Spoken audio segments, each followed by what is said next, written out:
Bonjour, ici Marc-Antoine au centre du VR à Saint-Nicolas. Aujourd'hui, on va faire la démonstration d'un Winnebago Solis. On va commencer par faire une tournée à l'extérieur pour ensuite se diriger à l'intérieur de l'unité. Donc on commence, on va se diriger tout de suite à l'arrière du véhicule. Quand les portes sont ouvertes, on a un espace cargo, puis on va avoir accès à notre système d'eau principal. Donc lui, de la manière qu'il fonctionne, on va venir connecter notre boyau d'arrosage juste ici. Et après ça, tout dépendamment de la fonction qu'on veut faire, on va positionner les valves en conséquence.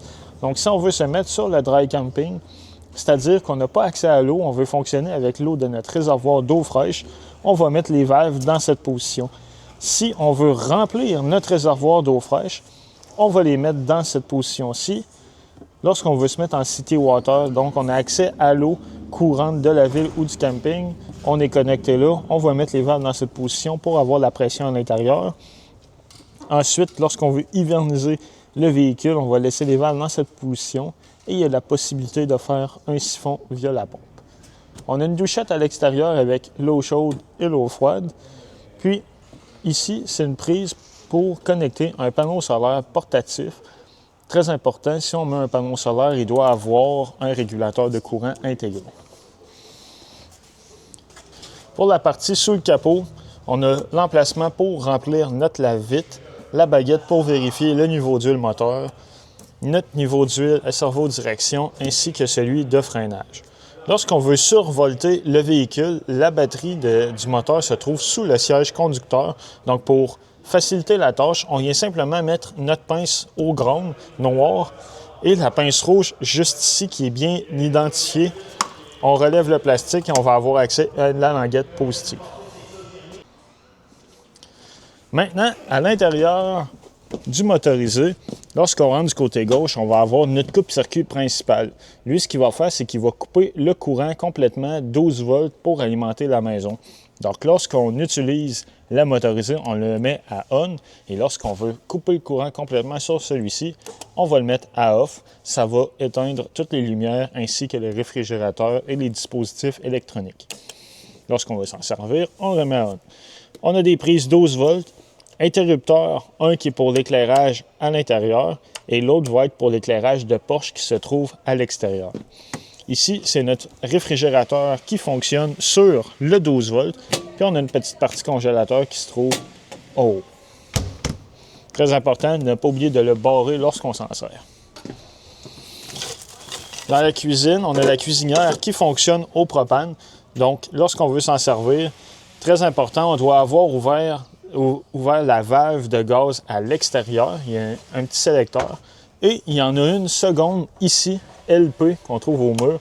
Donc, on va venir le mettre à on. Ça va ouvrir les gaz. Donc, à partir de ce moment-là, on peut simplement tourner et appuyer pour ouvrir les gaz.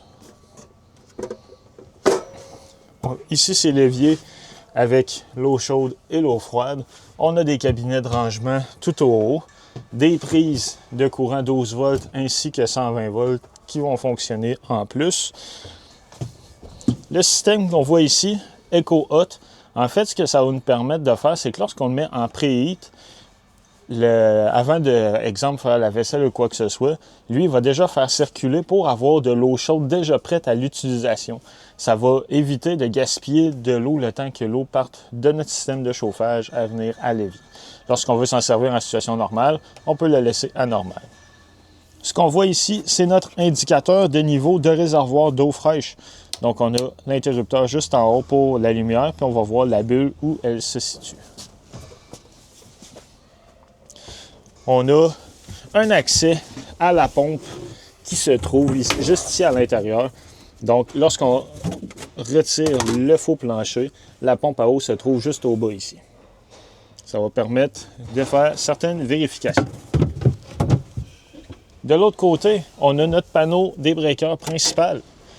Donc, la partie qui gère le 120 volts, juste ici, et la partie qui gère le 12 volts à droite avec les fusibles. Quand il y en a une qui va être défectueuse, il y a une lumière rouge qui va s'allumer à côté de celle-ci. On a encore du rangement un peu partout et le lit escamotable. Donc, on a une barrure sur le côté qu'on vient retirer et on vient abaisser le lit pour la côté. Ça va nous faire un lit pleine grandeur. Pour la salle de bain, on a une barrure en haut qu'on vient tourner pour donner accès. Donc, on a une toilette qui est de type cassette. On va vous montrer le fonctionnement à l'extérieur par la suite. Lorsqu'on veut flusher, on vient simplement clencher ici. Et on a un bouton qui va activer la flush pour amener l'eau à la toilette.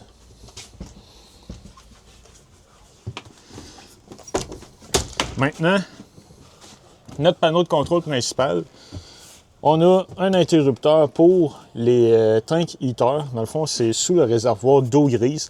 Dans ce cas-ci, on a un seul réservoir. Ça va être lui qui va capter l'eau de la douche et de l'évier. Lui, ce qu'il va faire, c'est qu'il va garder une température plus élevée. C'est un pad collé chauffant sous le réservoir.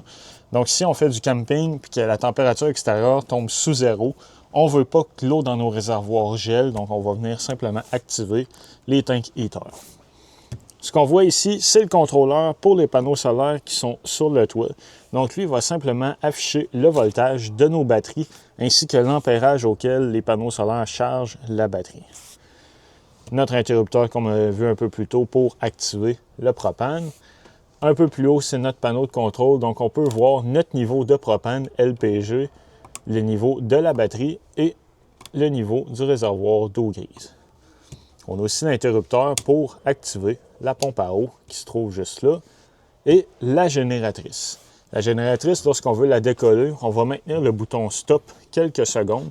C'est le primer qui va s'activer. Après ça, on appuie sur start pour la décoller. Elle, quand elle est en fonction, elle va nous permettre d'avoir du courant 120 volts dans nos prises de courant lorsqu'on n'est pas branché. Puis, elle va recharger aussi la batterie de la maison. On va pouvoir aussi se servir de l'air climatisé pour faire de la génératrice pour faire fonctionner l'air climatisé qui se trouve au plafond lorsqu'on n'est pas branché. Ce qu'on voit ici, c'est notre contrôle principal pour gérer le chauffage et le chauffe-eau. Donc le chauffage, lorsqu'on appuie dessus, on va pouvoir venir mettre la température voulue. Le système Truma qui se trouve sous les sièges à l'arrière va se mettre en fonction. Donc on met la température voulue et on le sélectionne. Même chose pour le chauffe-eau. Donc lorsqu'on tasse la roulette pour aller sélectionner le chauffe-eau, on va pouvoir le mettre à Eco, à Hot ou à Boost. C'est très important. Le mode Eco, en fait, c'est qu'il va simplement chauffer. Il va utiliser moins de wattage pour chauffer notre eau. Donc, si nos batteries sont faibles ou quoi que ce soit, on veut les économiser, on peut le mettre en mode Eco. Lorsqu'on veut que ça chauffe rapidement, on va le mettre à Hot. Et à Boost, ça va chauffer encore plus rapidement, mais ça demande énormément de courant. Pour la vidéo, on va le laisser à Off. On peut aussi modifier la puissance des fans. Donc, on peut le mettre à ventilation ou lorsqu'on est sélectionné en ventilation, on peut mettre à low, moyen ou high. On peut aussi établir différentes programmations, minuteurs, aller dans les réglages, modifier l'éclairage aussi. Donc, dans le manuel, c'est très bien indiqué.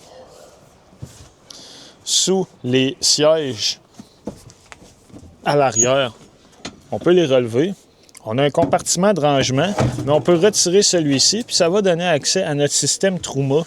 C'est lui qui va chauffer notre eau et gérer le système de chauffage. Et on va avoir accès aussi aux valves low point qui se trouvent au fond. Les low point, eux, ce qu'ils vont faire, c'est qu'ils vont nous permettre de vider la plomberie au complet, autant l'eau chaude que l'eau froide lorsqu'on veut hiverniser le véhicule. Au plancher, on a un coffre de rangement et on a la table qui est amovible aussi sur pattes qu'on peut serrer à l'arrière des sièges pour avoir plus d'espace. Lorsqu'on veut avoir le lit supplémentaire qui se trouve au toit, on a de l'éclairage qui se trouve à gauche avec des prises USB, interrupteur juste là. Ici, ce qu'on voit sur le côté, c'est la sortie du système Truma. Donc, lui, il y a de l'air chaud qui va sortir d'ici quand notre système va être en fonction, autant pour le chauffe-eau que le système de chauffage. Notre toilette, c'est une toilette de type cassette. Donc, toutes nos eaux usées de toilette se retrouvent dans ce compartiment de plastique qu'on peut partir avec et aller vidanger. Donc, on ouvre le bouchon, on va pouvoir le vider dans les toilettes. Lorsqu'on a terminé, on le remet en position. Ici, ce qu'on voit, c'est notre prise 120 volts, 30 ampères. Donc, c'est elle qui va venir alimenter notre motorisé. En dessous, notre système d'égout pour le réservoir d'eau grise, donc l'eau de la douche et des éviers. Lorsqu'on va effectuer une vidange, on va simplement connecter notre tuyau et ouvrir la valve pour le vider. Quand on a terminé, on referme notre valve et on remet notre capuchon. Lorsqu'on veut refermer ou ouvrir la partie du haut, on a une courbe, fait qu'on fait simplement tirer dessus pour abaisser le toit. Les deux côtés vont s'abaisser en même temps et on a un système de barrure pour venir sécuriser le toit fermé. Lorsqu'on veut l'ouvrir, on fait l'inverse, on va venir le débarrer des deux côtés et on fait simplement pousser sur le toit à l'aide des amortisseurs à l'extérieur, il va se relever au complet. Très important, lorsqu'on va refermer le toit, on va faire une tournée à l'extérieur, s'assurer que la toile est bien à l'intérieur du capot. Dans le motorisé, on a une pochette dans laquelle on va retrouver tous les manuels d'utilisateurs, autant pour le réfrigérateur, les différents contrôles qu'on va avoir, le système Truma pour le chauffe-eau, le chauffage. Donc, si jamais on a des questions ou quoi que ce soit, on peut toujours s'y référer. C'est ce qui conclut la démonstration du Solis. Merci.